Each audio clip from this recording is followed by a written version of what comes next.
பிரியமானவர்களே, ஆண்டவராகிய இயேசு கிறிஸ்துவின் ஈடுயில்லாத இந்த நாமத்தினாலே யாவருக்கும் இந்த கிறிஸ்து பிறந்த நாளை முன்னிட்டு நடைபெறுகிற இந்த பண்டிகை நாளிலும் விசேஷமாக நாம் ஒரு நல்ல ஒரு அருமையான பஜனை பிரசங்கத்தை ஆண்டவர் உங்களுக்கு கொடுத்திருக்கிறார். அதன் வந்திருக்கிற ஒவ்வொருவரையும் வரவேற்கிறேன். நாம் ஜெபம் செய்து நிகழ்ச்சியாகவும் ஜெபம் செய்வோம். பெத்லகேம் பாலகனாக அவதரித்த எங்கள் அன்பின் தகப்பனே, மனக்குலத்தை மீட்கும்படியாக வானலோக மேன்மையை தொடர்ந்து உலகத்திற்கு வந்தவரை துதிக்கிறோம், சுத்தரிக்கிறோம். விசேஷமாக இந்த கிறிஸ்து பிறந்த நாளிலும் சபைகள் விசேஷம் வசனை பிரசங்கத்திற்காக துதிக்கிறோம், சுத்தரிக்கிறோம். அருமையான தாசன் கருத்தில் கொடுக்கிறோம், பயன்படுத்துங்க. இந்த பிரசங்கமானது அருமையான பிள்ளைகள் ஒவ்வொருவருக்கும் இதை கேட்கிற ஒவ்வொரு பிள்ளைகளுக்கும் பிரயோஜனமாக இருக்கும். உதவி செய்யும் எல்லாம் துதிக்கிறோம், செலுத்துகிறோம்.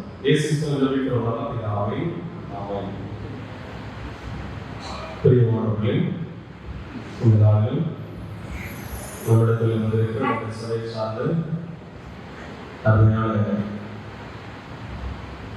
தேவன் நம்மோடு இருக்கிறார் சொல்லுகிற இமானந்தன் வருடத்தில் வந்திருக்கிறார்கள். அவருக்கு சின்ன சாவாகும் அந்த நம்மோடு கூட வாழ்த்தை வரவேற்கிறேன்.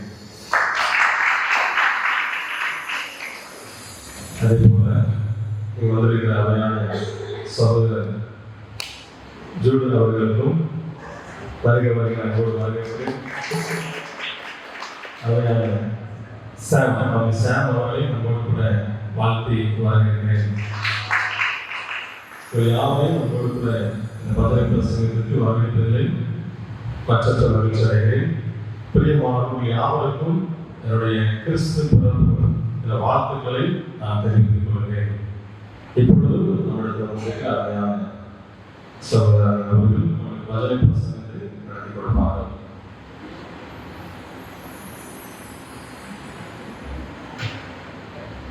கிறிஸ்துவுக்குள் பிரியமானவர்களே, உங்கள் யாவரையும் இந்த பஜனை பிரசங்கத்தின் மூலமாக சந்திப்பதிலே பெரும் மகிழ்ச்சி அடைகிறோம். இந்த கிறிஸ்துவ பிறப்பு நாளை முன்னிட்டு ஆண்டவருடைய சரித்திரத்தை, வேதாகம சரித்திரத்தை நாம் ஆய்வு செய்யும்படியாக, சிந்திக்கும்படியாக வந்திருக்கிறோம். ஆண்டவர் நம்மோடு பேசுவாராக. நாம் ஒரு நிமிடம் தலைகளை தாழ்த்தி ஜெபம் செய்து நம்மை அர்ப்பணித்து ஆண்டவர் நம்மோடு இணைந்திருக்கும்படியாக, நாம் பேசும்படியாக நாம் ஜெபம் செய்வோம். பிதா, குமாரன், பரிசுத்த ஆவியின் நாமத்தினாலே ஆமென். எங்கள் அன்பின் தகப்பனே, இந்த உங்களுடைய பிறப்பு கொண்டாட்டத்தை நாங்கள் கொண்டாடி கொண்டிருக்கிறோம். இது மனுக்குலத்தை மீட்கும்படியாக வந்த நன்னாளை நாங்கள் கொண்டாடி கொண்டிருக்கிறோம். இந்த நாளிலே உங்களுடைய வேத புத்தகத்தில் இருந்து நாங்கள் சிந்திக்க போகிற சரித்திரத்தின் மூலமாக நீங்கள் எங்களோடு பேசும்படியாக, இடைப்படும்படியாக நாங்கள் சொல்லுகிறோம். இந்த வேதத்தில் உள்ள அதிசயங்களை நாங்கள் பார்க்கும்படியாக எங்களுடைய கண்களை திறந்தோம். நீர் எங்களோடு கூட பேசும். எங்கள் இயேசுவோடு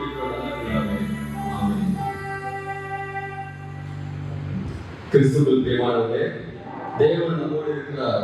குழுவினர் சார்பாக இந்த பஜனை பிரசங்கத்துக்கு வந்திருக்கிற உங்கள் யாவரையும் நாங்கள் அன்போடு கூட வரவேற்கிறோம். இந்த வாய்ப்பை எங்களுக்கு அளித்த சபையின் உபதேசருக்கு நன்றி செலுத்துகிறோம். சபையின் மூப்பர்கள், குருவானம் யாவருக்கும் நாங்கள் நன்றியை செலுத்துகிறோம்.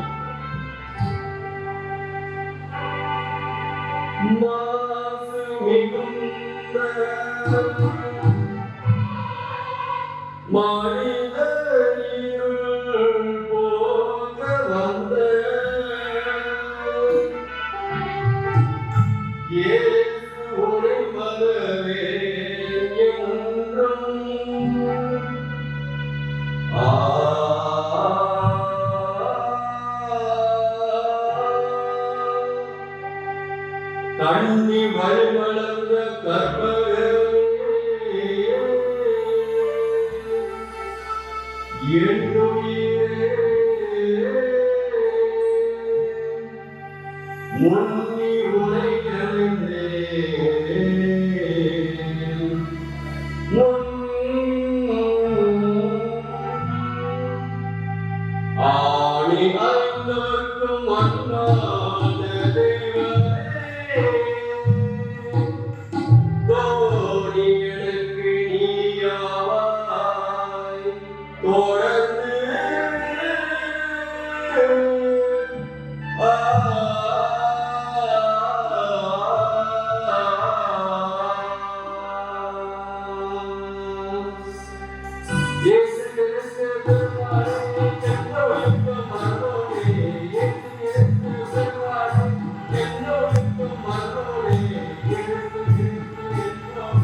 இந்த நாளில் கூட நாம் கிறிஸ்து பிறப்பு பண்டிகையை மிகவும் சந்தோஷமாக கொண்டாடி கொண்டிருக்கிறோம்.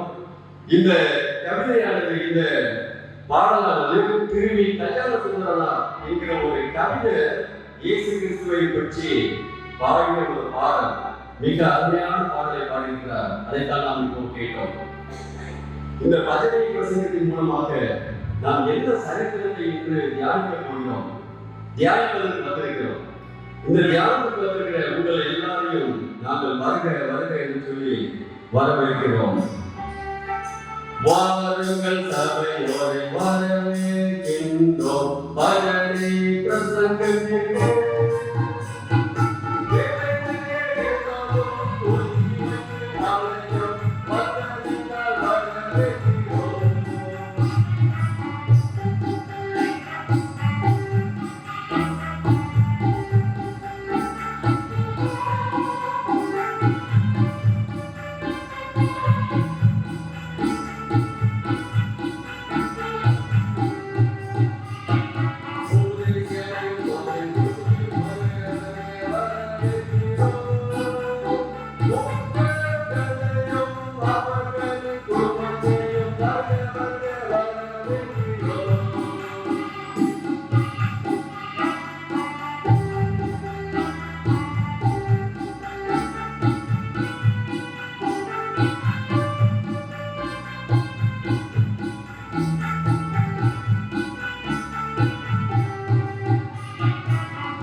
கிறிஸ்துவுக்குள் பிரியமானவர்களே, இந்த நாளிலே நாம் வேதத்தில் என்ன சரித்திரத்தை பார்க்க போகிறோம்?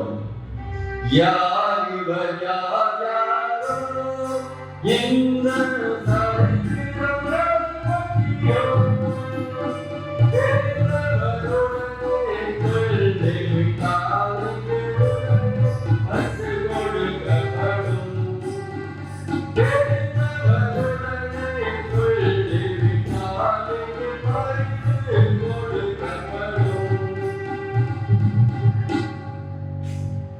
நாம் சிந்திக்க போகிற சரித்திரம் கல்தேயருடைய பட்டணத்திலிருந்து ஒரு மனிதன் புறப்பட்டான்.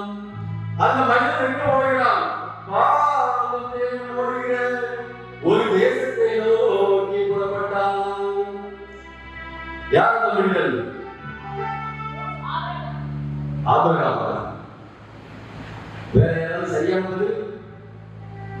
நெருங்கி வருவீங்க. கல்தேயருடைய பட்டணத்திலிருந்து கானான் தேசத்திற்கு புறப்பட்ட மனிதன் பக்கத்தில் நெருங்கி வருகிறார்கள். சரி,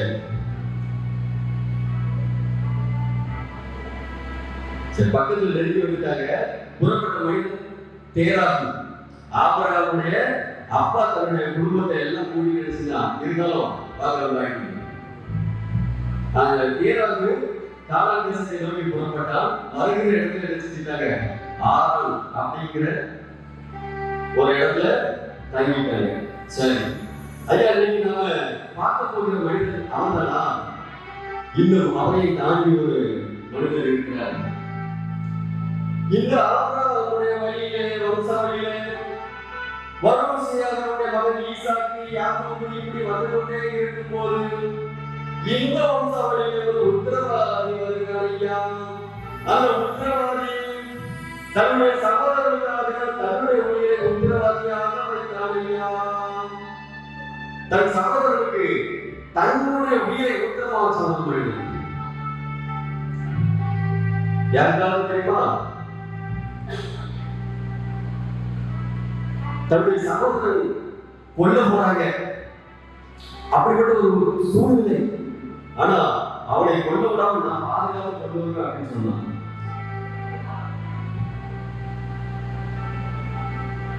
நீங்களாம் முடிக்கிறத பார்த்தா இது பைபிள்ல தான் இருக்கா அப்படின்னு பைபிள்ல அப்படி ஒரு சம்பவம் இருக்கு. அப்படியே நீ முடிக்கிற மாதிரி தெரியுது.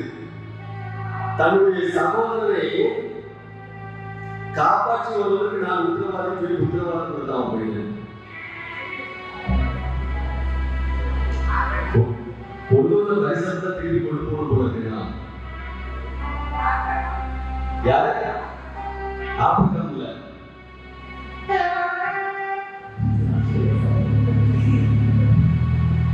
சரி, இன்னும் உங்களுக்கு ஒரு குழு கொடுக்குறேன். 12 பேருக்கு அண்ணன் உத்தரவாதியாக யோசிப்பு கிடையாது. பெண்ணியமைக்காக உத்தரவாதம் கொடுக்கும் ஒரு மனிதன். அவன் அப்பா விடமாட்டேமா, என்ன செய்ய மாட்டான்? விடமாட்டேமா, அவனுக்கு நான் திருப்பி கொண்டு வர அவங்க வீட்டுக்கு நான் உத்தரவாதி அப்படிமா. சரி, யூதா. சரியா? அந்த உத்தரவாதம் கொடுத்ததுனால்தான் அந்த யூதாவுடைய சந்ததியில ஆண்டவராகிய இயேசு கிறிஸ்து செஞ்சாரு வந்தாரமா. அந்த 12 பேர்ல அந்த ஒருத்தர் மட்டும் அந்த சந்ததிக்கு உத்தரவாதம் கொடுத்தான். அதனாலதான் யூதாவுடைய சந்ததியை ஆண்டவர் செஞ்சாரு, தெரிந்து கொண்டார். சரி, நாம சிந்திக்க போகிறது அந்த யூதாவை பத்தியா? இல்லை, இன்னும் அதையும் தாண்டி வந்து கொண்டே இருக்கிறார்கள். இப்ப இஸ்ரவேல் ஜனத்தை ஆட்சி செய்யும்படியாக ராஜாக்களை தேர்ந்தெடுக்கிறாங்க. 7 குமாரரை பார்த்தும் அருமையானவர் பெற்றெடுத்த பிள்ளைகள். 7 குமாரரை பார்க்கிலும் அருமையானவர் பெற்றெடுத்த குமாரன் யார்? தாவீதுடைய தாத்தா. தாவீதுடைய தாத்தா தெரியாதா? தாவீதுனா நம்ம ஊர் தாவீது. வேதாந்தத்துல தாவீது. தாவீதுக்கு அப்பா பேர் தெரியுமா? ஈசா. ஈசாவுடைய அப்பா பேரு போவாசா அது கூட்டனர். கூட்டனருக்கும் அப்பாவுக்கு இடையில இருக்கிறது தாத்தா கோபே. சரி, நாங்க போன சரித்திரத்துல நம்ம செஞ்சோம், அதை பத்தி பார்த்தோம். ரூத் பெற்றெடுத்த பிள்ளை தான் இந்த கோபே. சரி, நாம் சிந்திக்க போகிறது அவரை பற்றி இல்லை, அவரையும் தாண்டி அந்த வம்சாவளியிலே ஒரு வந்த ஒரு உத்தமமான ஒரு ராஜா, நீதியான ஒரு ராஜா, ஆலயத்தை பற்றிய பக்தி வைராக்கியம் நிறைந்த ராஜா, வருத்தமுற்ற மக்களை பார்த்தால் அழுது விடும் ராஜா, தந்தை தான் தாண்டி ஆண்டவரை உயர்த்திய ராஜா, தேவையுள்ள மனிதர்களை தேடி சென்று உதவி செய்த ராஜா, பரலோகத்திற்கு மனிதரும் செல்லலாகிற வழியை காண்பித்த ராஜா. யார் அந்த ராஜா? யார்? சாலமோன் ராஜா. பரலோகத்துக்கு போய் வழியை காமிச்சாரா? தேவையுள்ள மனிதர்களை தேடி சென்று உதவி செய்தாரா? தாவீது யாருக்கு உதவி செஞ்சாரு? சரி, பரலோகத்துக்கு மனிதர்கள் போகலாம் அப்படிங்கிற காரியத்தை சொல்லியிருந்தாரு அந்த ராஜா.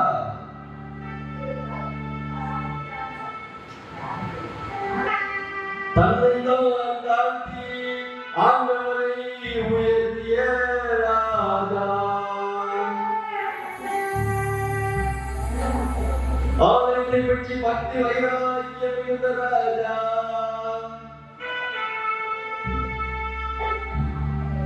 வருத்தமுற்ற மக்களை கண்டால் கண்ணீர் வடிக்கிற ராஜா,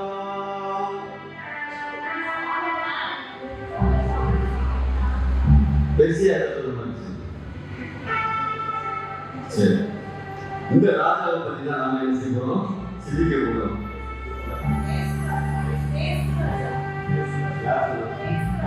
உபதேசம் தான் சொல்றாரு.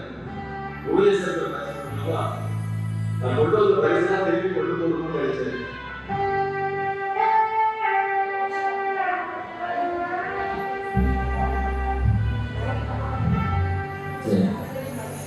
ரட்சகரான இயேசு கிறிஸ்துவின் பிறப்பு செய்தியை பற்றி நாம் சிந்திக்க போகிறோம். ஆண்டவர் இந்த உலகத்தை படைத்தார்.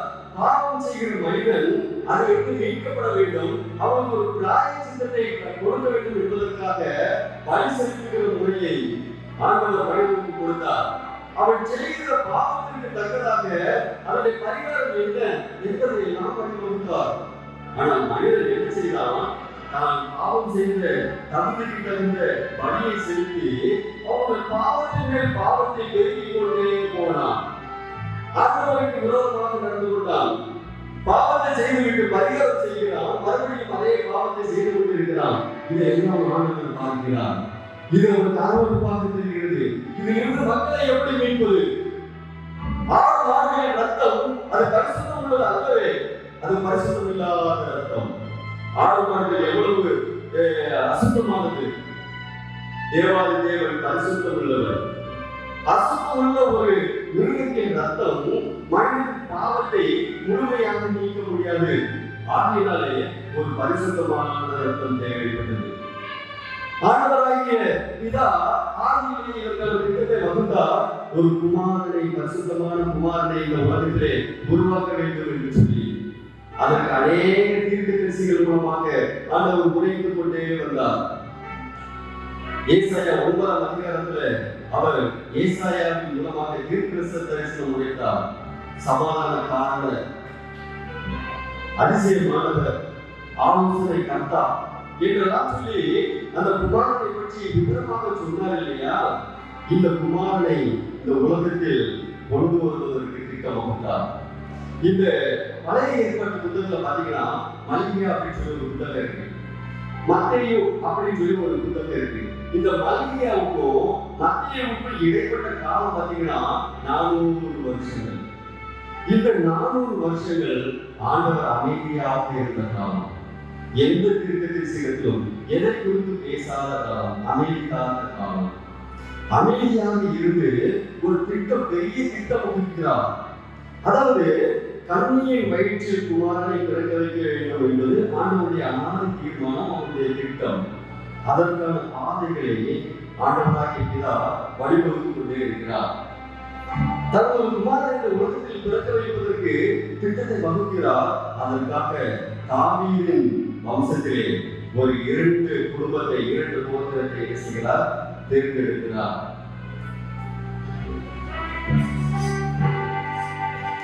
தாவீது ராஜாவின் வம்சத்திலே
அந்த நாட்டுல அந்த தாவீது ராஜாவுடைய கோத்திரத்துல 2 குடும்பத்தை ஆண்டவர் பிரித்தெடுக்கிறார்.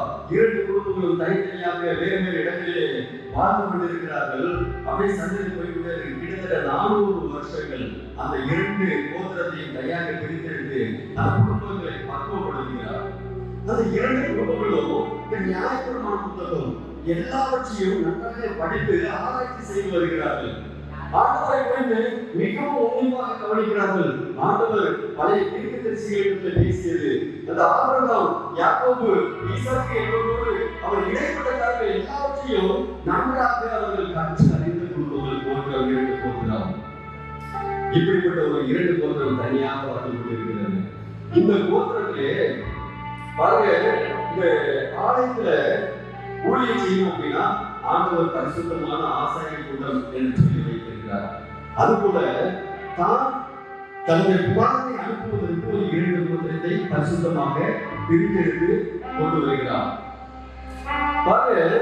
அந்த குடும்பத்தில் உள்ளவங்க ஆண்டவருடைய செயல்களை எல்லாவற்றையும் உன்னிப்பாக கவனித்துக் கொண்டிருக்கிறார்கள். அந்த 2 குடும்பத்திலே ஆண்டவர் இருக்கிறார். ஒன்று நம்முடைய யோசேப்பு, இன்னொன்று யோயாக்கீம் அன்னாள் அப்படிங்கிற ஒரு தம்பதியினர். இந்த யோயாக்கீம் அன்னாள் அப்படிங்கிற தம்பதியினருக்கு அநேக நாள் குழந்தை இல்லாமல் இருந்தது. அப்போ அவங்க நிறைய உதவி செய்வாங்க. ஏழை எளிய மக்களுக்கு சென்று உதவி செய்து கொண்டு இருந்தார். ஆலயத்திற்கு அநேக காரியங்களை கொண்டு வந்து கொடுப்பார். ஆனா அந்த ஆசிரியர்கள் என்ன செய்தாங்க? இது வேதாந்த சரித்திரத்துல இவர்களை பற்றிய உண்மைகள் இல்லை, இது தள்ளுபடி ஆகணும் என்று சொல்லியிருப்பாங்க. அதாவது வேதாந்தத்துல சில காரியங்களை தள்ளி வச்சிருக்கிறாங்க, ஒதுக்கி இருக்கிறாங்க. அந்த புத்தகத்துல இருக்கிற வரலாற்று சூழல்கள். அந்த யோயாக்கீம் அன்னாள் தம்பதிகள் இருக்காங்க இல்லையா, இவங்க தேவனுக்கு பயந்து ஒரு குடும்பம். அப்போ அப்படி இருக்கும்போது இவருடைய காணிக்கை அதிகமாக கோயிலுக்கு போச்சு. ஆனா அதை இந்த ஆசாரியர்கள் விரும்பல. அந்த ஆலயத்தில் இருக்கிற ஆசிரியர்கள் விரும்பல. இவன் குழந்தை இல்லாதவன், இவன் அற்பமானவன், இவனுடைய காணிக்கையை நாம் வாங்கக்கூடாது என்று சொல்லி அவனை உதாசீனப்படுத்தும் போது அவன் என்ன செய்கிறார்? ஆலயத்திற்கு புறப்பே போகிறார், தனியாக வாழ்ந்து வருகிறார். அப்படி இருக்கும்போது இந்த யோயாக்கீம் இடத்திலே ஆண்டவர் தூதனை கொண்டு பேசுகிறார். உனக்கு ஒரு மகள் பிறந்தால் அவருடைய சந்ததி ஆசீர்வதிக்கப்பட்டு இருக்கும் என்று சொல்லி சொல்லும் போது மிகுந்த சந்தோஷத்தோடு அதை ஏற்றுக்கொள்கிறார்கள். அதன் பிறகு ஒரு மகள் பிறக்கிறார், அவருக்கு மரியாள் என்று சொல்லி பெயர் வைக்கிறார். இந்த மரியாள் பழைய ஏற்பாட்டு காரியங்கள் எல்லாவற்றையும் கற்று அறிந்தவள், ஏசாயா தீர்க்கதரிசன புத்தகத்தை படித்தவள், ஒரு கன்னியின் வயிற்றில் குமாரன் பிறப்பார் என்கிற காரியங்களை தெரிந்தவள், அவருடைய தகப்பனாரும் தெரிந்திருந்தவர். இந்த ஆதாரங்கள் எல்லாவற்றையும் கற்று அறிந்த 2 குடும்பங்கள். இந்த 2 குடும்பங்களை ஆண்டவர் தேர்ந்தெடுக்கிறார். இந்த மரியாதையின் மூலமாக குமாரனை வெளிப்படுத்த வேண்டும் என்று சொல்லி சித்தம் வைக்கிறார். அப்போது இந்த யோசேப்புக்கும் மரியாளுக்கும் நிச்சயம் செய்து குறிக்கப்பட்டாச்சு. இந்த மரியாளுக்கு இந்த யோசேப்பை திருமணம் பண்ண வேண்டும் என்று சொல்லி நிச்சயம் என்னாச்சு பண்ணியாச்சு. இந்த மாதிரி வேலையில ஒரு சம்பவம் நடக்குது. அந்த யூதேயா தேசத்துல ஒரு சம்பவம் நடக்குது. இந்த ஆலயத்தை பாத்தீங்கன்னா இப்போ நமக்கு இருந்த ஆலயம் திறந்த வழியாக இருக்குது. ஆனா உண்மையான ஆலயம் பாத்தீங்கன்னா இதற்கு இடையில திரைச்சீலை இருக்கும். பரிசுத்த ஸ்தலம், மகா பரிசுத்த ஸ்தலம் இப்படி தனித்தனியாக பிரித்து வைக்கப்பட்டிருந்தது. இந்த மகா பரிசுத்த ஸ்தலத்துல யார் போவாங்க? பிரதான ஆசாரியன் மாத்திரம் போகணும். தூபம் காட்டுவதற்காக போவான். பரிசுத்தம் இல்லாமல் போனால் ஆண்டவர் பரிசுத்த ஸ்தலத்தை அடைத்து போடுவார். அவன் அங்கேயே செத்து போவான். செத்து போன அந்த ஆசாரியனை எப்படியா வெளியே கொண்டு வருவது? யாரையா உள்ள போய் எடுக்க முடியும்? செத்தவனை கொண்டால் தீட்டு நியாயப்படுவது இப்படி. அப்படியானா உள்ளே போய் எப்படி அவனை வெளியே கொண்டு வர முடியும்? அதற்காகத்தான் அவருடைய கச்சையிலே மணி கட்டியிருப்பாங்க. இன்றைக்கு அநேக இடத்துல பார்த்தீங்கன்னா மணி அடிச்சு ஆராதனை செய்வது காரணம் வந்து அன்றைக்கு மழை ஏற்பட்ட காலத்தை ஆண்டவர் கொடுத்த அந்த நியமம் தான். அந்த மணி என்ன செய்வாங்கன்னா ஆக்கிட்டே போவாங்க. காலில் சலகை கட்டியிருப்பாங்க. அவன் நடக்கும்போது அந்த சத்தம் வெளியே கேட்கும். அந்த மணி அடிக்கிற சத்தம் வெளியே கேட்கும். அந்த மணி அடிக்கிற சத்தம் நின்று போச்சுன்னா அவனுக்கு ஏதோ சம்பவித்தது என்று சொல்லி அர்த்தம். அவன் அங்கே உயிரோட இருக்கிறானா இல்லையா என்பது தெரியாது. அப்படியானால் கொஞ்சம் தாமதித்து பார்ப்பாங்க. அவன் வெளியே வரலன்னு அடிச்சுவாங்க. அவனுடைய கால்களில் கயிறு கட்டி கொண்டு அவன் உள்ளே போக வேண்டும். ஆசாரியர் பரிசுத்த ஸ்தலத்திலே போகும்போது அவனுடைய கால்களில் கயிறு கட்டி கொண்டு உள்ளே போக வேண்டும். அந்த கயிறுடைய நுனி அவனுக்கு வெளியே இருக்கும். ஒருவேளை அவனுக்கு அந்த மனுஷத்தை கேட்கலையா, அவனுக்கு ஏதோ நடந்து போச்சு, ஏதோ சம்பவிச்சது, நடமாட்டம் இல்லை, அந்த மனுஷத்தை கேட்கல. வெளியே இருக்கிற ஆட்கள் என்ன கயிறை பிடிச்சு அவனை வெளியில இருந்து கொண்டு வரான். இப்படிப்பட்ட ஒரு காலகட்டம் அது. அந்த நாட்டிலே ஒரு ஆசாரியன் பணிவிடை செய்வான். அவனுக்கு நாட்கள் பிடித்திருப்பாங்க. 1 மாதமோ 2 மாதமோ 3 மாதமோ பிடிச்சிருப்பாங்க. அந்த காலம் வரைக்கும் அவன் ஆலயத்தில் தங்கி இருக்கணும். அவன் வீட்டுக்கு போகக்கூடாது. ஒருவேளை இவன் வீட்டுக்கு போகணும்னா வேறு ஒரு ஆசாரியன் உள்ள வந்ததுக்கு அப்புறம் இவன் வெளியில போகலாம். அப்ப மாதம் மாதம் இந்த சுழற்சி கூட வந்துகிட்டே இருக்கும். அப்படி தேர்ந்தெடுக்கப்பட்ட ஒரு மனிதன் தான் சகரியா. சகரியா என்கிற ஒரு ஆசாரியனை நியமிக்கப்பட்டிருக்கிறார். அவனுடைய நாட்கள் நிறைவேறும் வரை அவன் வீட்டுக்கு போக முடியாது. ஆலயத்தில் தான் பணிவிடை செய்து கொண்டிருக்க வேண்டும்.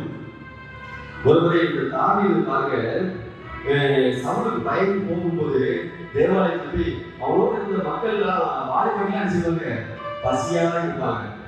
அவங்களுக்கு என்னென்ன கொடுப்பாங்க? பக்கத்துல ஆலயம் தான் இருக்கு. ஆலயத்துக்கு போனோம், அங்க ஆசாரியிட்ட போய் பேசுவோம். ஆசாரி சொல்வாரு, பரிசுத்த அப்பத்தை தவிர எனக்கு வேற ஒண்ணுமே இல்லையா. பரிசுத்த அப்பதான் இருக்கு. ஒருவேளை நீங்க பரிசுத்தமா இருந்தா தரலாம், ஆனா நீங்க எப்படி இருக்கீங்களோ தெரியலையே. அப்ப தாவீது சொல்வாரு, ஆசாரியே, நாங்க 3 நாள் வீட்டுல இருந்து வெளியில வந்துட்டோம். 3 நாள் எங்க மனைவி கூட இல்லை. நாங்க யாருமே சேரல, தனித்து வாசம் பண்ணுவோம், பரிசுத்தமா இருக்கணும். எங்களுடைய வாழ்க்கையுடைய அவைகள் எல்லாம் பரிசுத்தமா இருக்கு. அதனால நீ தாராளமா என்ன செய்யலாம், தரலாம் அப்படின்னு சொல்லி கேட்ட உடனே அந்த ஆசாரியர் இந்த பரிசுத்த சமூகத்தை அப்பத்துல என்ன செஞ்சான், இந்த தாவீதுக்கும் அவரோடு இருந்த மக்களுக்கும் கொடுத்தான்.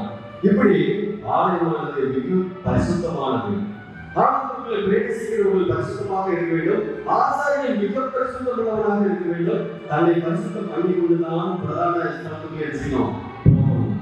இப்படி சகரியா என்கிற ஆசாரியன் அந்த பரிசுத்த ஸ்தலத்துக்கு போனான். போனவன் திடுக்கிட்டு திரும்பிட்டான், கலங்கி நிற்கிறான். பார்த்து அப்படி கலங்கி நிற்கிறான். அவன் பிரமிச்சு நிற்கிறான். ஏன் நிற்கிறான்? உள்ளுக்குள்ள ஒரு தேவதூதன் நிற்கிறான். தேவதூதன் நிற்கிறான். அவன் பார்த்தவனை இவன் பிரமிச்சு நிற்கிறான். என்னது தேவதூதன் பேசுகிறான் நிற்கிறானே அப்படின்னு சொல்லிட்டு பயந்து நிற்கிறான்.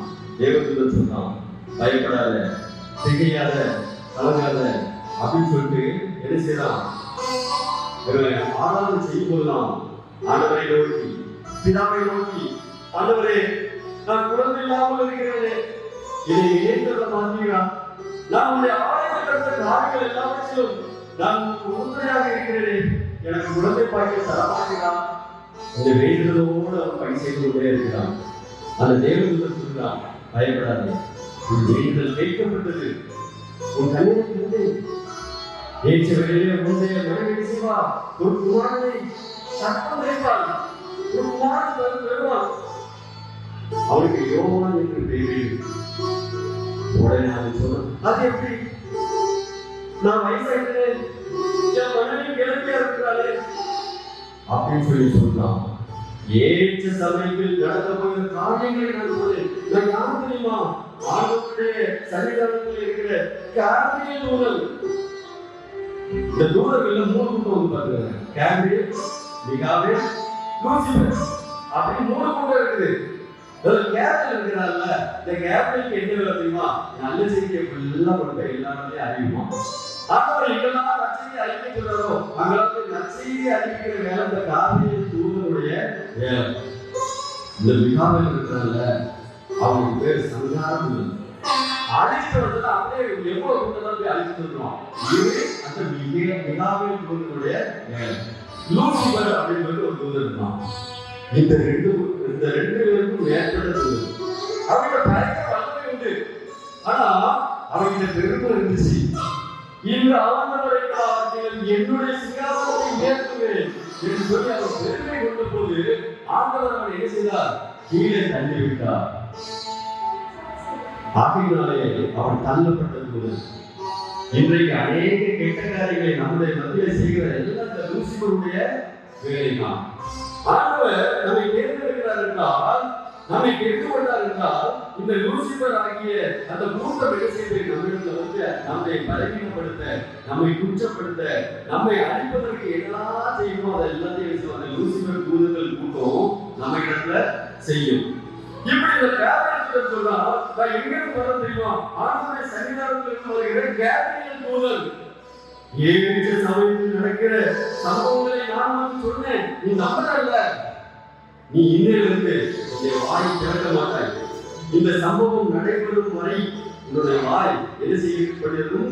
கட்டப்பட்டிருக்கும் சொல்லிட்டு போயிட்டார். சகரியா பிரதான ஸ்தலத்திலிருந்து ஆலயத்திற்குள்ளே வருகிறான். மக்கள் எல்லாரும் பிரமித்து இருக்கிறார்கள். அவனுடைய முகம் மாதிரி இருக்கிறது. ஒரு பதட்டத்தோடு இருக்கிறான், கவலையோடு இருக்கிறான். ஜனங்கள் விசாரிக்கிறாங்க, சகரியாவே என்னாச்சு?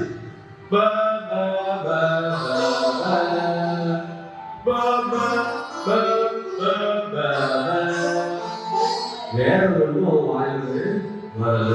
அவன் ஒரு ஊமையனாக மாறிவிட்டான். இந்த சகரியாவுக்கு ஆண்டவர் சொன்னது போல அந்த எலிசபெத் என்ன செஞ்சிட்டா? கர்ப்பம் தரித்தாள். கர்ப்பம் தரித்த உடனே 6 மாதம், அவள் 5 மாதம் வெளியே யார்கிட்டயுமே சொல்லல. ஏன் அப்படின்னா, ரொம்ப வருஷம் கழிச்சு குழந்தை உண்டாயிருக்கிறோம், வெளியே யார்கிட்டையும் சொல்ல வேண்டாம் அப்படின்னு சொல்லி என்ன செய்ய அமைதியா இருந்தான். 6வது மாதத்துல இங்க வந்து அதே கேபிரியல் தூதன் இன்னொரு இடத்துக்கு போறான். எங்க போனான் தெரியுமா?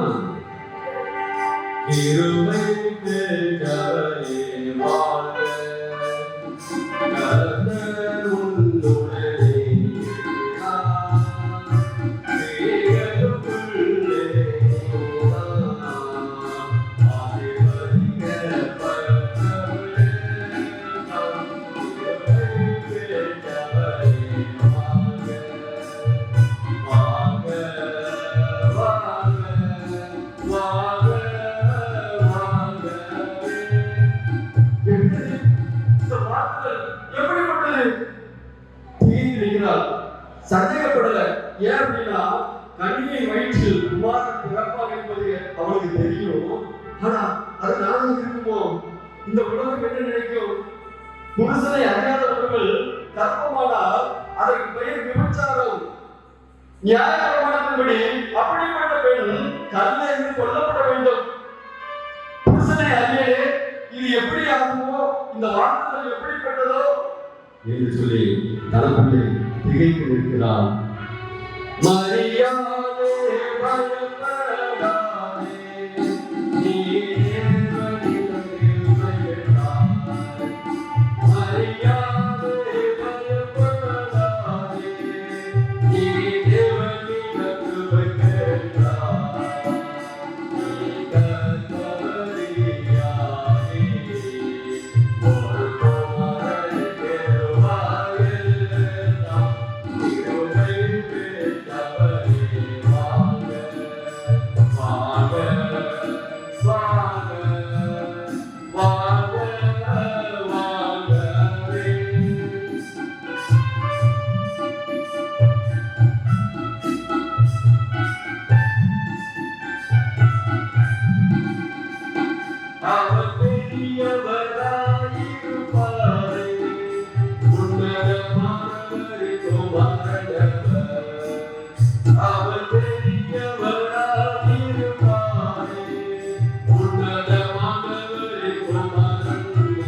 அப்படியா, நான் கிருபை பெற்றவளா, நான் பாக்கியவதியா? அவள் சிந்தித்துக் கொண்டிருக்கும் போது தேவதூதன் சொல்லுகிறான், பரிசுத்தாவி உன்மேல் வரும்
சொன்ன உடனே மரியாதை சொன்னார், இதோ நான் ஆண்டவருக்கு அடிமை, உங்களுடைய வார்த்தையின்படியே ஆகப்படுவது. இந்த மரியாதைக்கு நன்றாக தெரியும், இந்த பழைய ஏற்பாட்டு சரித்திரங்கள் எல்லாம் தெரியும். ஒரு கன்னியின் வயிற்றிலே குமாரன் பிறப்பான் என்கிற அந்த தீர்க்க தரிசனம் தெரியும். ஆகையினாலே அந்த வாக்கியம் எனக்கு கிடைத்தது என்பதை அறிந்து இந்த மரியாதை தன்னை என்ன செய்தார், அர்ப்பணித்தார். இதோ நான் ஆண்டவருக்கு அடிமை, உங்களுடைய வார்த்தையின்படி எனக்கு ஆகட்டும் என்று சொல்லி சொன்னார். சொல்லிவிட்டு அவருடைய பெற்றோரிடத்திலே சொன்னார். சொன்ன உடனே அந்த எலிசபெத் சகரியா அந்த தம்பதியினுடைய வீட்டிற்கு இந்த மரியாதை சென்றாரம்மா. அந்த சகரியா என்கிற ஆசாரியருக்கும் அந்த எலிசபெத்துக்கும் உருவாயிருக்கிற அந்த குழந்தையை, அந்த குழந்தை உண்டாயிருக்கிற அந்த எலிசபெத்தை பார்க்கும்படியாக இந்த மரியாதை செல்லுகிறார். சென்று அந்த எலிசபெத்தை பேசுகிறார், வாழ்த்துகிறார். நீ வாழ்க, கிருபை பெற்றவரே வாழ்க என்று சொல்லி பேசுகிறார், வாழ்த்துகிறார். இந்த வாழ்த்துதல் சத்தத்தை கேட்ட உடனே அந்த எலிசபெத்தினுடைய வயிற்றில் இருக்கிற பிள்ளை என்ன செய்து துள்ளிடுச்சு. துள்ளின உடனே அந்த எலிசபெத்துக்கு மிகுந்த சந்தோஷம். என்னுடைய அவளுடைய தாய் என்னிடத்தில் வந்தது எனக்கு எவ்வளவு மகிழ்ச்சி, எவ்வளவு சந்தோஷம். உன்னுடைய வாழ்த்துதலை கேட்ட உடனே என்னுடைய வயிற்றில் இருக்கிற பிள்ளை துள்ளிச்சே என்று சொல்லி அவள் என்ன செஞ்சார், மிகுந்த சந்தோஷப்பட்டார். பாருங்க, அந்த 3 மாசம் அந்த எலிசபெத் கூட இருந்துட்டு அதுக்கப்புறம் தன்னுடைய வீட்டிற்கு செஞ்ச கடவுள் அவன் வரும்போது அந்த எலிசபெத் 6 மாத கர்ப்பமாக இருந்தார். இப்போது நிறைமாத கர்ப்பிணியாக அந்த எலிசபெத் இருக்கிறார். இந்த மரியாதோ தன்னுடைய வீட்டிற்கு சென்று விட்டால் இந்த எலிசபெத்துக்கு ஒரு அழகான ஆண் குழந்தை பிறந்ததம்மா. பாருங்க, நாம ஒரு குழந்தை பிறந்துச்சுன்னா நினைச்சுவாங்க, பக்கத்துல இருக்கிற சொந்தம் பந்தம் அயல் வீட்டார் என்ன நினைச்சுவாங்க, நம்ம வீட்டுக்கு வந்து அவங்களுடைய சந்தோஷத்தை நம்ம கூட பயன்படுத்தி பேசுவாங்க, வருவாங்க. அதே போல இங்கேயும் என்ன செஞ்சாங்க, வந்தாங்க. அக்கம் பக்கத்துல இருக்கிறவங்க எல்லாரும் இந்த யோகானுடைய பிறந்த செய்தியை கேட்டு வந்தாங்க, பார்த்துட்டு போக முடியாத வந்தாங்க. பாருங்க, அந்த குழந்தைக்கு பேர் வைக்க போனாங்க. பிள்ளை வந்தவங்க பேசுறாங்க, சதவீதம் இருக்காங்க. ஆனா குழந்தையை பார்க்க வந்தவங்க பேசுறாங்க, பேர் வைக்க போறாங்க. அவங்க அப்பாவும் என்ன செய்யறாங்க, வாய் பேச முடியாம இருக்கிறாங்க, வாய் கஷ்டப்பட்டிருக்க, இந்த பிள்ளைக்கு ஏதாவது பேர் வைப்போம், அவங்களுடைய பேரையாவது வச்சுப்போம். அவருடைய அப்பா பேர் சகரியா இல்லையா, அந்த சகரியாவுடைய பேர் வச்சுக்கணும்னு சொல்லி அந்த அயல்வகத்தார் எல்லாரும் என்ன செய்யறாங்க, பேர் வைக்க போறாங்க. இதே மாதிரி அங்கேயும் ஒரு இடத்துல நடந்துச்சு. எங்க குழந்தை பிறந்தவுடன் அயல் வீட்டுக்காரர்கள் வந்தார்கள். குழந்தையை பாட்டியை வாடி குழந்தைக்கு ஓவியத்துக்கு பெயரிட்டார்கள்.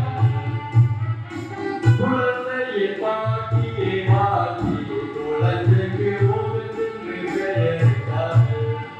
எங்க நடந்துச்சு? எங்க? போவாஸ் ரூத் தம்பதியினருக்கு அழகான ஒரு ஆண் குழந்தை பிறந்துச்சுமா. அந்த குழந்தையை பார்த்து வந்து அயல் வீட்டுக்காரங்க என்ன செஞ்சாங்க? பரிசு வாங்கி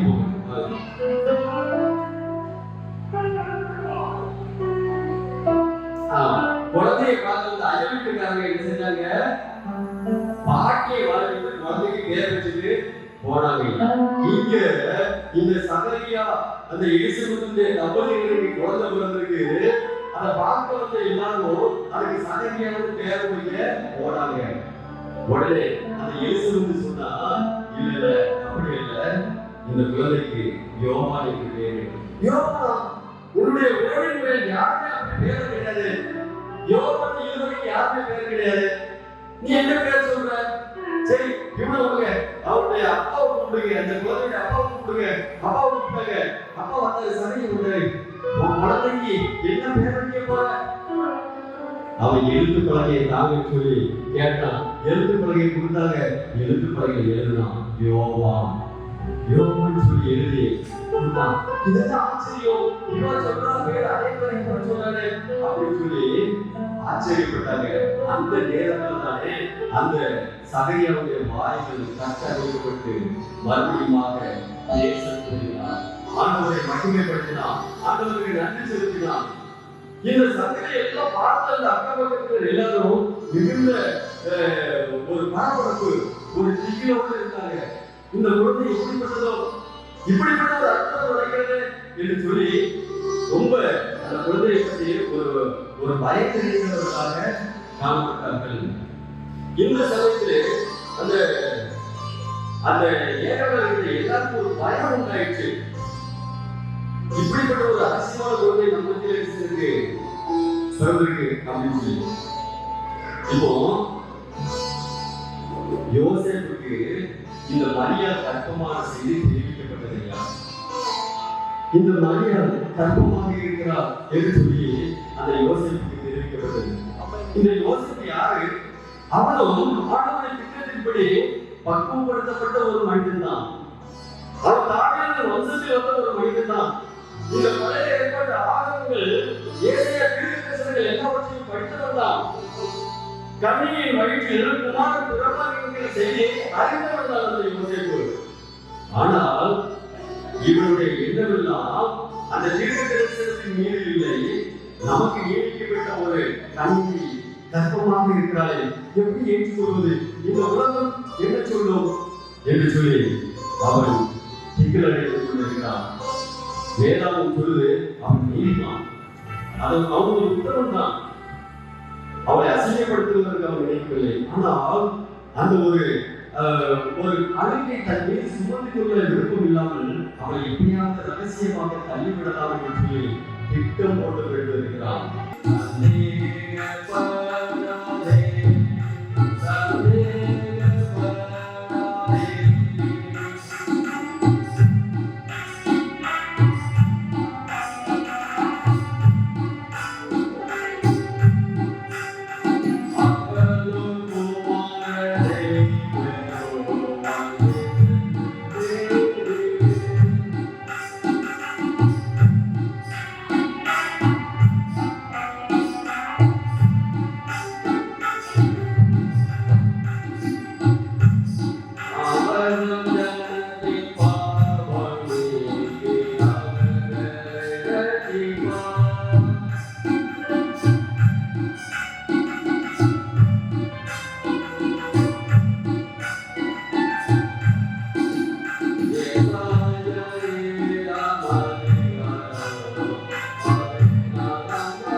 ஏசாயா 7:14 ஆதலால் ஆண்டவர் தாமே உங்களுக்கு ஒரு அடையாளத்தை கொடுப்பார். இதோ ஒரு கன்னிகை கர்ப்பவதியாகி ஒரு குமாரனை பெறுவாள்.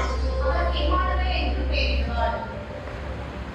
மத்தேயு 1:22-23 தீர்க்கதரிசியின் மூலமாய் கர்த்தராலே உரைக்கப்பட்டது நிறைவேறும்படி இதெல்லாம் நடந்தது. அவன் இதோ ஒரு கன்னிகை கர்ப்பவதியாகி ஒரு குமாரனை பெறுவாள். அவருக்கு இம்மானுவேல் என்று பெயரிடுவார்கள் என்று சொன்னான். இம்மானுவேல் என்பதற்கு தேவன் நம்மோடு இருக்கிறார் என்று அர்த்தமாம். பாருங்க, இந்த யோசேப்பு இந்த மரியாதை எப்படியாவது தள்ளிவிடலாம், ஒதுக்கிவிடலாம் என்று சொல்லி திட்டம் போட்டுக் கொண்டிருக்கும் போது இந்த தேவதூதன் இந்த யோசேப்பு இடத்தில் வருகிறான்.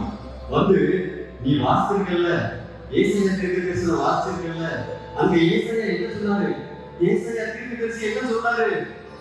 இதோ ஒரு கன்னிகை கர்ப்பவதியாகி ஒரு குமாரனை பெறுவாள், அவருக்கு இம்மானுவேல் என்று பெயரிடுவார். வாசிக்கல, அது வேற யாரும் இல்லை, யோசேப்பு வேற யாரும் இல்லை. நீ அங்க வாசித்த அந்த கன்னிகை இவள்தான், நீ சேர்த்துக் கொள்ள ஐயப்படாத, சந்தேகப்படாத அப்படின்னு சொன்ன உடனே இந்த யோசேப்பு கச்சிதமா பிடிச்சிக்கிட்டாருங்க. அந்த தீர்க்கதரிசனத்தை கச்சிதமா பிடிச்சிக்கிட்டாரு. அதை அப்படியே விசுவாசித்தாரு. ஐயோப்பா, எவ்வளவு பெரிய பாக்கியம் எனக்கு கிடைச்சிருக்கு அப்படின்னு சொல்லி அந்த மரியாதை உடனே போய் சந்தேகத்தை சேர்த்துக் கொண்டார். ஆண்டவராகிய இயேசு கிறிஸ்து இந்த உலகத்திலே பிறக்கும் வரைக்கும் அந்த மரியாதை ரொம்ப பக்குவமா, ரொம்ப பத்திரமா அந்த யோசேப்பு பாதுகாத்தார். ஏன் தெரியுமா? இவ்வளவு பெரிய பாக்கியம், உலக ரட்சகராம் இயேசு கிறிஸ்து எங்களுடைய குடும்பத்தில் வந்து பிறப்பதற்கு நாம் என்ன புண்ணியம் செய்தோம் என்று சொல்லி அதை ஏற்றுக்கொண்டார். பாருங்க, அந்த நாட்களிலே அந்த மரியாதை நிறைவான கர்ப்பமாக இருக்கிறார். இப்பொழுது இந்த அப்போஸ்தலரால் ஒரு கட்டளை கிடைக்கிறது. உலகம் எங்கும் இருக்கிற ஜனங்கள் குடிமதிப்பு எழுதப்பட வேண்டும். அவர்கள் தங்கள் சொந்த ஊருக்கு சென்று தங்களுடைய வம்சாவளி என்ன செய்யணும், ரெஜிஸ்டர் பண்ணணும், பதிவு செய்யணும் அப்படிங்கிற ஒரு கட்டளை என்ன செய்யுது வருது. பாருங்க, இந்த உலகம் உருவாகி எத்தனையோ ஆண்டுகளுக்கு பிறகு முதலாக இந்த மன்னன் என்ன செய்யலாம், ஒரு கட்டளை போட்டுதான் குடிமதிப்பு எழுதப்பட வேண்டும். அதாவது ஒவ்வொரு வீட்டிலும் எத்தனை பேர், அவங்களுடைய வம்சம் என்ன வம்சம் என்று சொல்லி அவங்க சொந்த ஊர்ல போய் எழுதணும். ஆனால் நம்முடைய ஆண்டவராகிய இயேசு கிறிஸ்து வந்த சந்ததி பார்த்தீங்கன்னா, இந்த முதல் மனிதன் ஆதாம் இருக்கிறான் இல்லையா, அவனிலே இருந்து ஆண்டவராகிய இயேசு கிறிஸ்து பிறக்கும் போது அந்த அட்டவணை தயாராக இருந்தது. எந்த ஒரு கோத்திரத்துக்கும் கிடைக்காத, எந்த ஒரு உலக ஜனத்துக்கும் கிடைக்காத ஒரு வாக்கியம் ஆண்டவருடைய பேர் பட்டியல், ஆண்டவருடைய வம்சாவளி பட்டியல், ஆண்டவருடைய காலத்திலிருந்து ஆண்டவருடைய காலத்து வரைக்கும் உள்ள பட்டியல். அது எப்படி தெரியுமா? இந்த யூதர்கள் இருக்கிறார்கள் இல்லையா, இந்த யூதர்களுக்கு வம்சாவளி பட்டியல் ரொம்ப ரொம்ப முக்கியம். ஒரு குழந்தை பிறந்துச்சுன்னா 3 வயது ஆகிடுச்சு அப்படின்னா அதை பெயர் பட்டியலில் சேர்த்துவாங்க. இன்னாருடைய மகன் இந்த பெயர் அப்படின்னு சொல்லி 3 வயதுல சேர்த்துவாங்க. 3 வயது வரைக்கும் எழுத மாட்டாங்க. 3வது வயதுல இவருடைய பெயர் அந்த பட்டியலில் வந்துடும். இன்னாருக்கு மகனாக பிறந்தவன் அப்படின்னு சொல்லி பெயர் எழுதுவாங்க. இப்படி ஆதியில இருந்து இந்த மோசே எழுதிச்சிருக்கிற அந்த பலகட்டம் அந்த கோத்திரத்துக்கு ஏற்பட்டு விட்டு போயிட்டார். அதனால நம்முடைய ஆண்டவராகிய இயேசு கிறிஸ்துவின் வம்சாவளி பார்த்தீங்கன்னா இந்த முதல் குடிமதிப்பு எழுதப்படுவதற்கு முன்பதாகவே தயாரிக்கப்பட்டு இருந்தது. பாருங்க, இந்த யோசேப்பும் தாவீதின் வம்சத்தில் வந்தவன்னா, இந்த மரியாளும் தாவீதுடைய வம்சத்தில் வந்தவர்கள் தான். இந்த 2 பேரும் இப்ப எங்க போறாங்க? யூதேய தேசத்துக்கு குடிமதிப்பு எழுதப்படும்படியாக போறாங்க. இந்த யூதேய தேசத்துக்கு வந்தாச்சு, ஒரே கூட்டம், எங்க பார்த்தாலும் சத்திரத்துல தங்குறதுக்கு இடம் கிடைக்கல, எங்க போய் இருப்போம் அப்படின்னு சொல்லி நெகிழ்ச்சிட்டு இருக்கும்போது அங்க ஏதோ ஒரு புண்ணியவாள தன்னுடைய மாட்டு கொட்டகையில இடம் இருக்குன்னு சொல்லி வச்சிருக்கான், கொடுத்துருக்காங்க. அந்த மாட்டு கொட்டகையில நிறைவான கற்பனை தன்னுடைய மனைவி மரியாதை கூடி கொடுத்து தாக்குவதற்காக என்ன செஞ்சிருக்கிறான், வச்சிருக்கிறான்.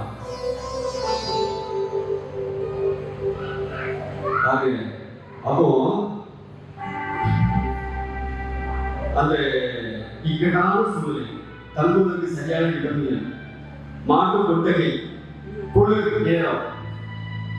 அந்த நேரத்தில் என்ன செய்யறாங்க, அந்த யூதேய தேசத்துல வயல்வெளிகள் என்ன செஞ்சிருக்கிறாங்க, தூதர்கள் தங்களுடைய மந்தையை காத்து கொண்டிருக்கிறாங்க.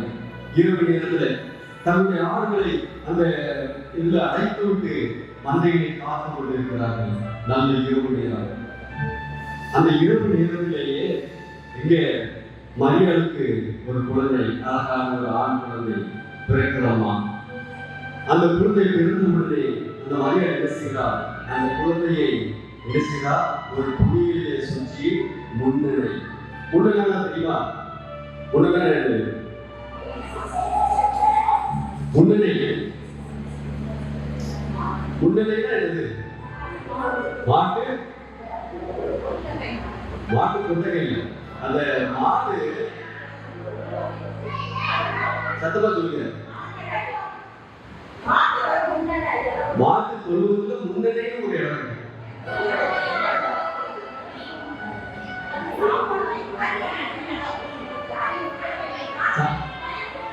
வைக்கோல் போடுறதுக்கு என்ன பண்ணிருக்காங்க, அழிவு கெட்டிய வச்சிருப்பாங்க, முன்னால வச்சிருப்பாங்க. அந்த மாடு வைக்கோல் தூக்குவதற்காக அந்த கெட்டி போட்டிருப்பாங்க இல்லையா, முன்னால இந்த ஒரு அழிவு கெட்டிய அதுல வைக்கல் போடுவாங்க. அதை மாடு அரிசியும் தீங்கும். ஏன் தெரியுமா, அந்த வைக்கல் காலில் போட்டாச்சுன்னா அந்த காலத்தை அரிசியும் கசைக்கு அதை ரொம்பாக்கி போடணும். அதனால அதை முன்னால அடிமாரி கட்டி அதை அதெல்லாம் வைக்கல் போடுவாங்க. அந்த வைக்கல் கிடக்கு அதுல மெதுவெதுப்பா கதகதப்பா இருக்குன்னு சொல்லி அந்த வக்கீல் அந்த முன்னணியில பேசுறாங்க. அந்த குழந்தை இயேசுவை துணிகளில் சுற்றி அந்த வைக்கல்ல வச்சு நல்ல கதகதப்பா வச்சுக்கிட்டு இருக்காங்க. இந்த நேரத்துல வயல்வெளியில காத்துக்கிட்டு இருந்தாங்க இல்லையா தூதர்கள், அந்த தூதர் மேய்ப்பர்கள் மந்தையை காத்துக்கிட்டு இருக்காங்க. அந்த இடத்துக்கு என்ன செய்யறாரு, இந்த கேப்ரியல் தூதன் போறாரியா போறாரு.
தேவதூதர் வந்து சொல்ற செய்தியை கேட்டு அவங்க திகிலடைந்து நிற்கிறாங்க.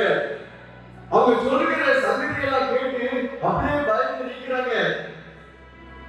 தேவதூதர்களோட அந்த பரம சேனையெல்லாம் சேர்ந்து ஆண்டவரை போற்றுகிற காட்சியெல்லாம் பார்க்கிறாங்க.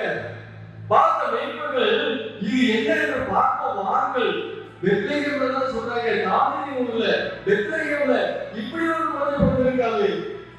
தேவதூதன் சொல்லிட்டு போறாரு, போய் பார்ப்போம், அந்த காட்சியை பார்ப்போம் அப்படின்னு சொல்லி அந்த தாவீதின் ஊருக்கு அந்த பெத்லகேமுக்கு வாராங்க. எல்லாம் தேவதூதன் சொல்லியிருக்கிறான், முன்னணியிலே கிடந்திருக்க காண்பீர்கள். தேவதூதன் சொல்லியிருக்கிறான், முன்னணி எங்க இருக்கும்? மாட்டு தொழுவில் இருக்கும். ஒருவேளை இவங்க சத்திரத்திலேயோ வேற எங்கேயாவது ஒரு கட்டிடத்துல இருந்தா அந்த கட்டிடத்தை கண்டுபிடிக்கிறது, அதை அடையாளம் கண்டுபிடிக்கிறது ரொம்ப கஷ்டமா இருக்கும். ஆனா மாட்டு கொட்டகை என்பது எல்லார் வீட்லயும் இருக்கிற மாட்டு கொட்டையை வெளியில இருந்து பார்த்தாலே விஷயம் தெரியும்.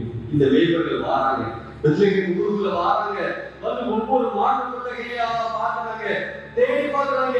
இந்த உலக ரட்சகராம் மீட்பராம் இயேசு கிறிஸ்துவை குழந்தை வெளியில பார்க்கறதுக்கு ஆவலோடு இந்த பெத்லகேம் ஊருக்குள்ள வாராங்க. ஐயா கண்டுபிடிச்சிட்டாங்க, இந்த மாட்டு கொட்டகையை கண்டுபிடிச்சிட்டாங்க. முன்னிலைக்கு பார்க்கறாங்க, பார்த்து தேவனை மகிமைப்படுத்துறாங்க. நமக்கு சொன்ன மாதிரியே காட்சி, தேவதூதன் என்ன சொன்னாரோ அது போல ஒரு காட்சி இருக்கிற ஐயா. பார்த்து தேவனை மகிமைப்படுத்தினார்கள். அவங்க என்ன செஞ்சாங்க, திரும்பி போகும்போது அந்த கிராமத்துல அந்த யூதேயா சுத்திலும் தேவதூதன் வந்தாங்க. நாங்க நைட்ல தங்கி இருந்தோம், தேவதூதன் சொன்ன செய்தியை நாங்க பார்க்க வந்தோம், பெத்லகேம்ல வந்து பார்த்தோம். தேவதூதன் எங்களுக்கு எப்படி சொன்னாரோ அதே காட்சி அப்படியே இருக்குது. இந்த செய்தியெல்லாம் கேட்ட அந்த ஊர் ஜனங்களுக்கு ஒரு பிரமிப்பாயிற்று. இப்படி ஒரு சங்கதியா நம்ம ஊர்ல கிறிஸ்து பிறந்துட்டாரா, மேசியா பிறந்துட்டாரா அப்படின்னு சொல்லி ஆச்சரியப்பட்டாங்க. சரி, இந்த பிறப்பின் செய்தியை உலகுக்கு அறிவிப்பதற்கு ஆண்டவர் தேர்ந்தெடுத்த பாத்திரங்கள் இரண்டு. ஒன்று மேய்ப்பர்கள் கூட்டம், இன்னொன்று சாஸ்திரிகள் கூட்டம், வான ஆராய்ச்சியாளர்கள் கூட்டம்.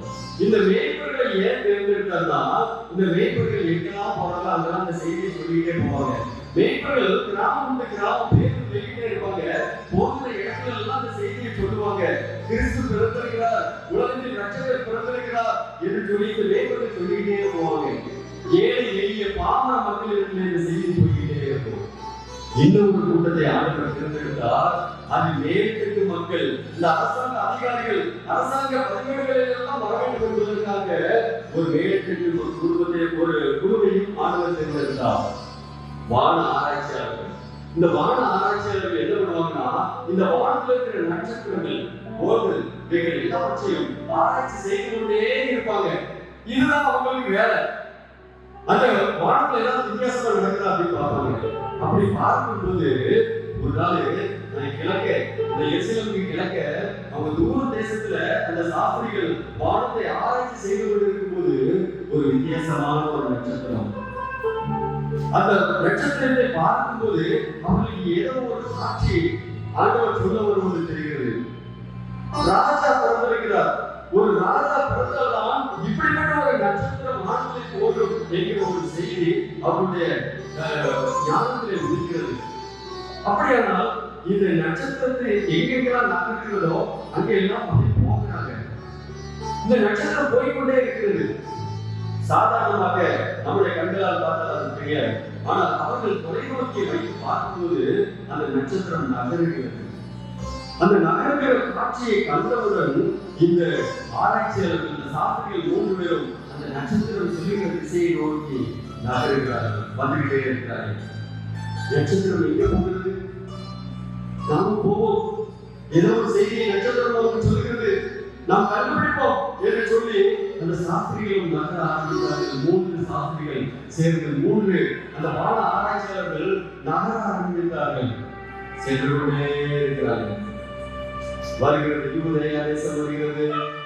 யூதேயா தேசத்திலே உள்ளே நுழைந்தவுடன் ராஜா அரண்மனை தெரிகிறது, ராஜாவின் அரண்மனை தெரிகிறது.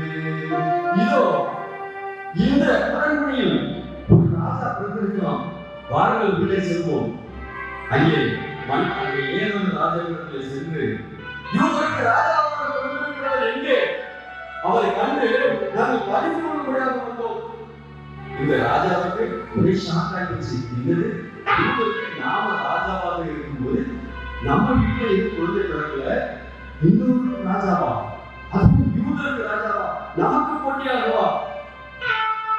அப்படியானால் அந்த ஆலோசகர்கள், அந்த அரண்மனை அந்த ஆலோசகர்கள் எல்லாரையும் கூட்டுகிறான், மந்திரிகளை கூட்டுகிறான். ரகசியமாக ஏதோ ஒரு செய்தி நமக்கு சாஸ்திரிகள் சொல்லி வந்திருக்கிறார்கள்.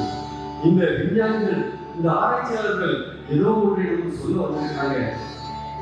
இன்னொரு ராஜா அதை கண்டுபிடிக்க வேண்டும். யாருக்காவது தெரியுமா? நம்முடைய சுற்று வட்டாரத்தில் ஏதாவது ஒன்றை வந்திருக்கிறதா? அவர்கள் அறிவுக்கு எட்டபடி ஒன்றும் தெரியவில்லை. ராஜாவா? ராஜா என்றால் அரண்மனையில் தான் இருந்திருக்க முடியும். அப்படி ஒரு பெரிய வீட்டை எங்கேயுமே குழந்தை பிறக்கவில்லை. உடனே ஒரு திட்டமிட்டால் அந்த சாஸ்திரிகளிடத்தில் சென்று, சாஸ்திரிகளே, இங்கு குழந்தை பிறக்கவில்லை, இங்கு அப்படி எதுவும் ராஜா பிறக்கவில்லை, நீங்க ராஜா பிறந்திருக்கிறதாக சொல்லுகிறீங்க. உங்களுடைய ஆராய்ச்சியின்படி, உங்களுடைய கணிப்பின்படி ஒரு ராஜா பிறந்திருக்கிறார் என்றால் அது மிகுந்த சந்தோஷத்திற்குரிய செய்தி, அது போல் சொல்லுவதற்குரிய செய்தி. அந்த குழந்தையை நிச்சயம் காணப்படுத்த வேண்டும். ஒன்று செய்யுங்கள், நீங்கள் சென்று தேடி பாருங்கள். அந்த குழந்தையை நீங்கள் கண்டவுடன் அந்த குழந்தை எங்க இருக்குது என்று சொல்லி அங்க சொல்லிக்கிட்டு போகிற, நானும் அந்த குழந்தையை பகிர்ந்து கொள்கிறேன் அப்படின்னு சொல்லி ஒரு ரகசிய தகவலை சொல்லுகிறார். எதற்கு தெரியுமா? நமக்கு போட்டியாக ஒரு ராஜா இருக்கான், பிறந்திருக்கான். நம்முடைய பதவியை பதிப்பதற்காக, நம்மை அரசியலிருந்து தள்ளுவதற்காக, தூக்கி போடுவதற்காக இன்னொரு ராஜா பிறந்திருக்கான். அவளை கொள்ள வேண்டும், அவளை உயிரோடு வைக்கக்கூடாது. அவன் இருந்தால் நமக்கு போட்டியாக ஒரு நாள் நிற்பான் என்று சொல்லி அவளை கொல்லுவதற்கு திட்டமிட்டார். இந்த சாஸ்திரிகள் மறுபடியும் வருகிறார்கள், அந்த நட்சத்திரத்தை பார்க்கிறார்கள். இந்த நட்சத்திரம் வேறு யாருடைய கண்களுக்கும் தெரியவில்லை. ஆனால் இவர்கள் தொலைநோக்கி வைத்து பார்க்கும்போது அந்த நட்சத்திரம் மறுபடியும் நகர்ந்து கொண்டே போகிறது, நிற்கவில்லை. இன்னும் நகர்கிறதே, அப்ப வேறு எங்கேயோ போகிறது என்று சொல்லி அந்த நட்சத்திரத்தை கண்காணித்துக் கொண்டே போகிறார்கள். அதோ ஒரு இடத்தில் நின்று விட்டது. அந்த நட்சத்திரம் போயிட்டே இருந்த நட்சத்திரம் ஒரு இடத்துல நின்று போச்சு. நின்ற உடனே இவங்களுக்கு ஒரு ஷாக். என்னடா, இதுவரைக்கும் நகர்ந்துகிட்டே இருந்த நட்சத்திரம் இந்த இடத்துல வந்த உடனே நின்று போச்சு. அப்போ இந்த இடத்துல ஏதோ ஒரு விசேஷ சக்தி இருக்குது என்று சொல்லி அவர்கள் திரும்பி பார்க்கும்போது அங்கே அந்த நட்சத்திரம் நின்று கொண்டிருந்த இடத்திற்கு எதிராக அந்த மாட்டு கொட்டகை இருந்தது. அந்த மாட்டு கொட்டகையிலே முன்னணியிலே குழந்தையை சூரியனை சுற்றி வைத்திருந்தார்கள். ஓஹோ, ஆண்டவர் இந்த குழந்தையை தான் ரட்சகராக, மீட்பராக, ராஜாவாக இந்த உலகத்திற்கு கொடுத்திருக்கிறார் என்று சொல்லி அந்த சாஸ்திரிகள் அறிந்து கொண்டார்கள். கொண்டு வந்தாங்க. அவங்க சொன்னாங்க, விட்டு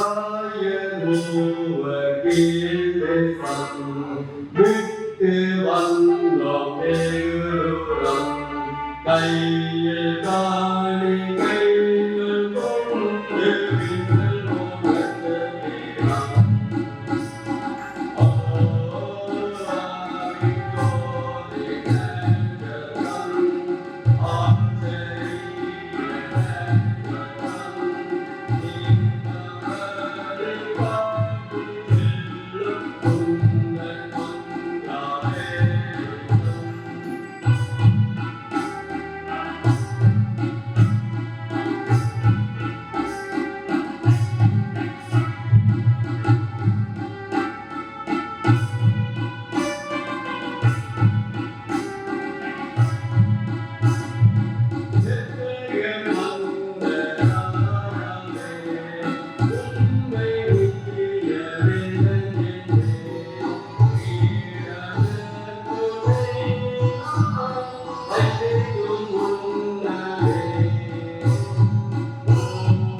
தாங்கள் கொண்டு வந்த பொன்னையும் வெள்ளை போலத்தையும் தூப வர்க்கத்தையும் அந்த ஆண்டவராகிய இயேசு கிறிஸ்துவுக்கு முன்பாக வைத்து பணிந்து கொண்டார்கள். பணிந்து கொண்டு அங்கே ராத்தங்கினார்கள். ராத்தம் தங்கியிருந்த வேளையிலே கர்த்தருடைய தூதனானவர் அந்த சாஸ்திரிகளுக்கு தோன்றினார்கள். சாஸ்திரிகளே, இந்த ஏரோது குழந்தையை கொல்லும்படியாக இருக்கிறான்.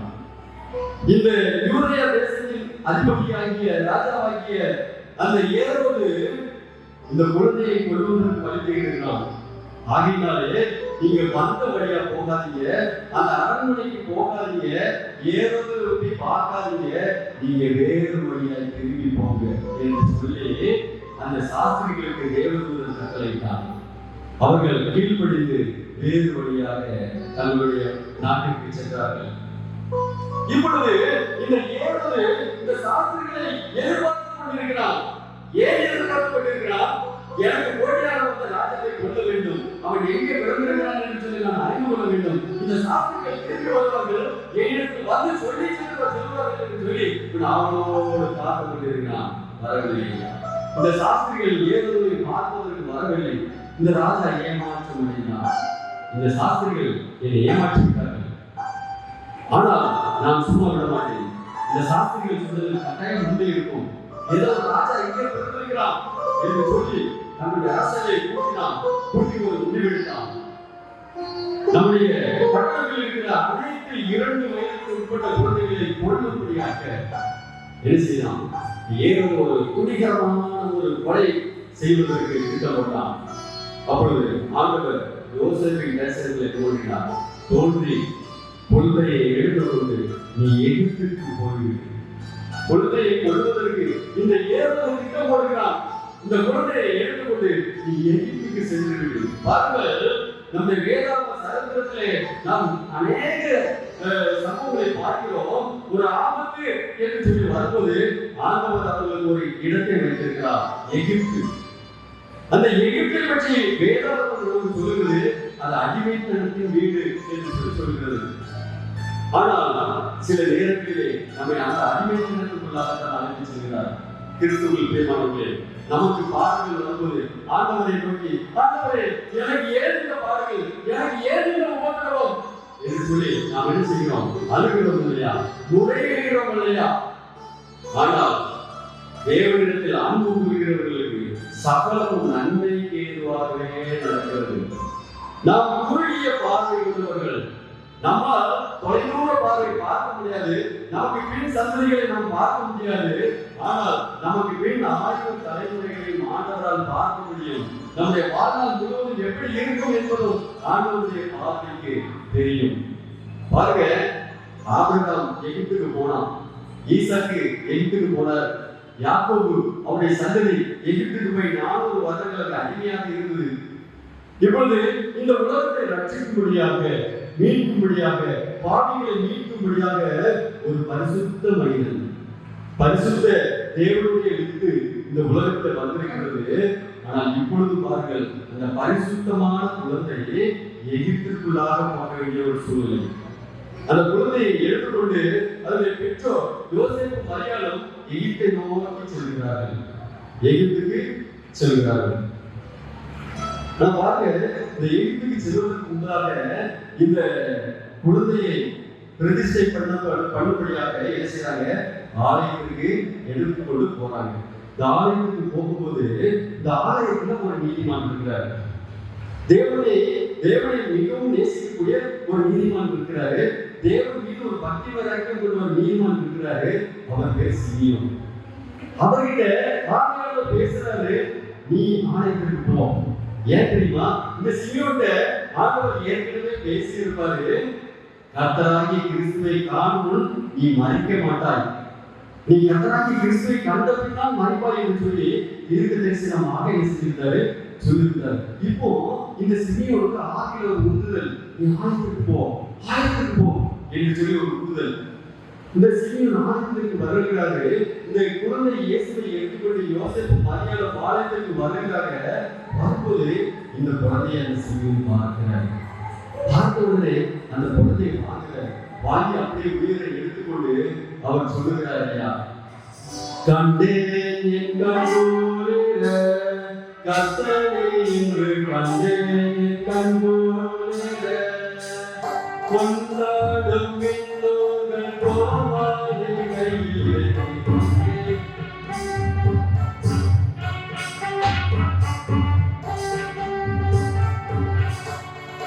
தேவாதி தேவனே தேவாதி தேவனே ஓயாரி கோடைக்கம் ஓடிகிறவன் கண்டேன் கண்கோயில கத்தனை இன்று கண்டேன் என் கண்கோயில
அந்த கற்பனை கண்குளிர பார்த்து இனி நான் சமாதானத்தோடு போகலாம் என்று சொல்லி அவன் சந்தோஷத்துடைய தன்னுடைய வீட்டிற்கு சென்றான். இந்த குழந்தையை எடுத்துக்கொண்டு மரியாதை யோசேப்பு என்ன செய்றாங்க, ஏன் அந்த எகிப்தை நோக்கி செல்கிறார்கள். ஆனா இங்க பாருங்க, இந்த ஏழாவது கட்டளை தான் 2 வயதுக்கு கீழே உள்ள அனைத்து குழந்தைகளை கொல்லப்படியாத கட்டளை தான். அந்த கட்டளை நிறைவேற்றி இருந்தான்.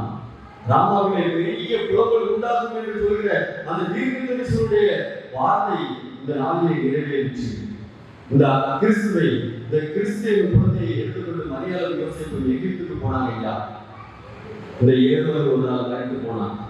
மறித்த உடனே தேவதூதன் மறுபடியும் அந்த யோசேப்பு கிட்ட போய் அந்த குழந்தையை கொல்ல வகைக்கிறவர்கள் மறித்து போனார்கள், நீ போ பெத்லகேமுக்கு போ என்று சொல்லும்போது, இல்லை இல்லை, அவருடைய மகன், அந்த ஏரோதுடைய மகன் ஆட்சி செய்கிறான், நான் போனாலும் மறுபடியும் கொண்டு விட கூடாது என்று சொல்லி அந்த தேவதூதனிடத்திலே சொல்கிறான்.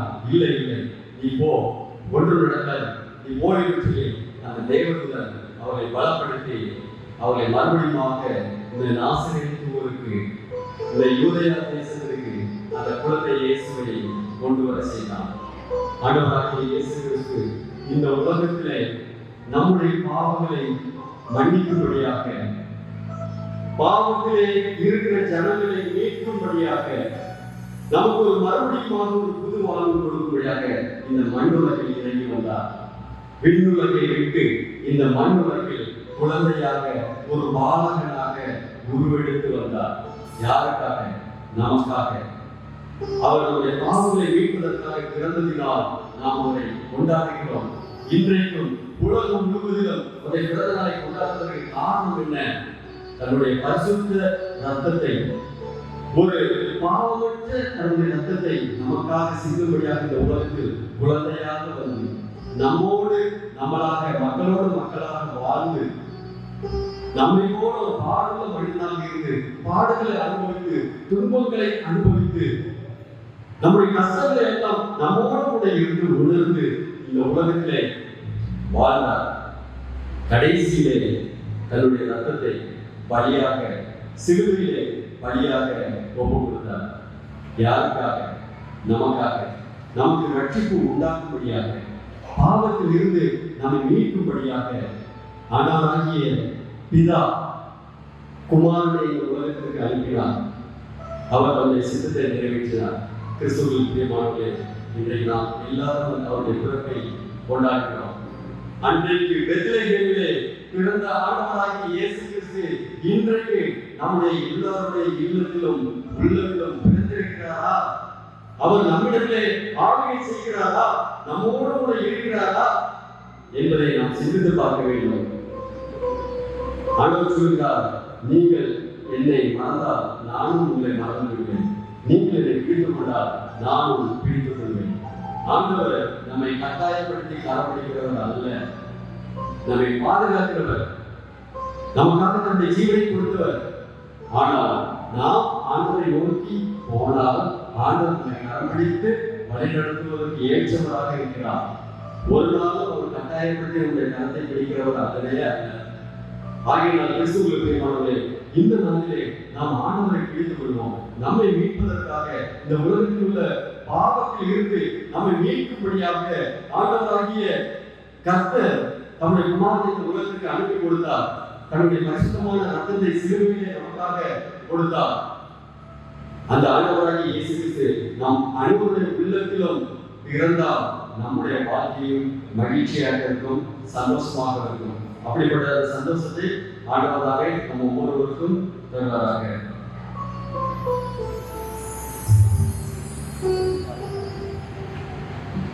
இந்த பதிலை சென்று ஆரம்பம் முதல் கேட்ட யாவருக்கும் கர்த்தராகிய இயேசு கிறிஸ்து நாமத்திலே வாழ்த்துக்களை சொல்லிக் கொள்கிறோம். இந்த பதிலை நிறைவு செய்யும்படியாக சீரேசி நாதன் என்கிற பாடலை பாடி நாம் இந்த பதிலை நிறைவு செய்வோம்.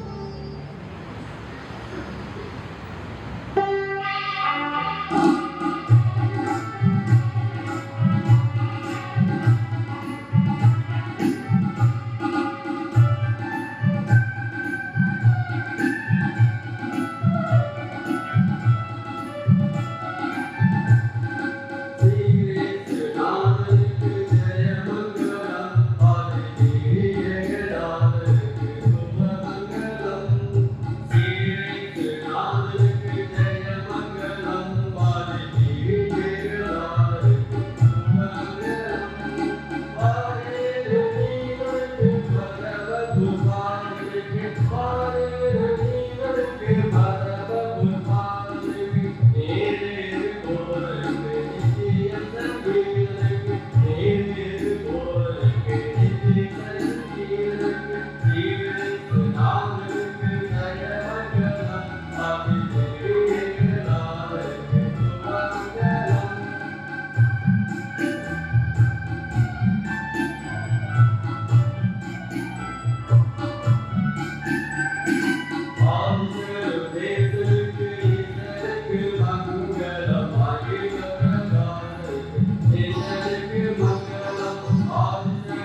பஜனை புஸ்தகத்துக்கு இசை வாசித்த சகோதரர்களுக்கு நன்றி சொல்லிக்கொள்கிறேன்.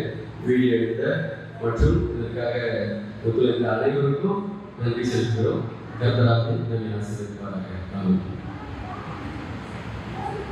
பிரியமானவர்களே, இந்த அருமையான நாட்களில் கூட தமிழகத்தில் வந்து கிறிஸ்து பிறப்பின் பண்டிகை முன்னிட்டு நல்ல ஒரு சிறப்பான ஒரு பஜனை பிரசங்கத்தின் ஆண்டவராகிய இயேசு கிறிஸ்துவின் உலகத்திற்கு அந்த நோக்கத்தை ஆளாக அடிமளமாக நமக்கு கொடுத்த அருமையான தேவன் நம்மோடு இருக்கிறார்கள் மீண்டுமாக கிறிஸ்தவன் சார்பாக நன்றியை வாழ்த்துக்களை தெரிவித்துக் கொள்கிறேன். கர்த்தர் தொடர்ந்து உங்களை ஆசீர்வதிப்பாராக.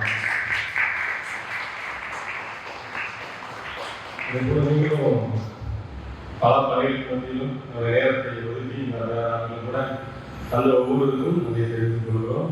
நாம் ஜெபம் செய்து நாம் நிறைவு செய்யலாம். எல்லாருக்கும் ஆயத்தமாக இருக்கிறது. ஜெபம். நேசிக்கிறவரை நல்லவையான என்னுடைய துதிக்கிறோம், ஸ்தோத்திரிக்கிறோம். இந்த ஆசீர்வாதமான இந்த பண்டிகை நாளில் கூட உடைப்பிலாகி நாங்கள் வந்து சுமந்து நல்ல ஒரு பஜனை பிரசங்கத்தை கேட்கும்படியாக உதவி செய்ய நன்றி சொல்கிறோம்.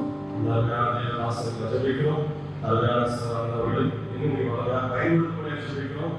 குழுவினருக்காக ஜெபிக்கிறோம். ஆசீர்வதிப்பீராக. அதை விசேஷமாக இதில் வந்து வார்த்தைகளை கேட்ட ஒவ்வொரு பிள்ளைகளுக்காக ஜெபிக்கிறோம்.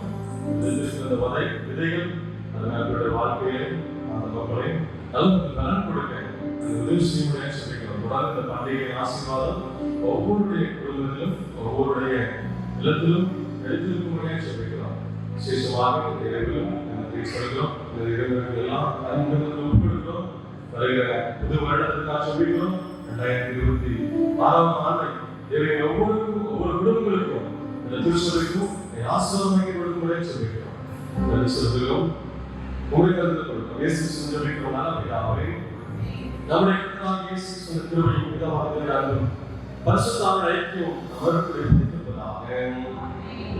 என் ஆத்மாவை கர்த்தரை ஸ்தோத்திரி, நாமத்தை ஸ்தோத்திரி, என் ஆத்மாவை கர்த்தரை ஸ்தோத்திரி. கர்த்தர் சிறப்பாக ஆமென். சர்வத்தையும் படைத்தார்கள் சர்வவல்லவர், சர்வத்தையும் படைத்தார்கள் சர்வவல்லவர்.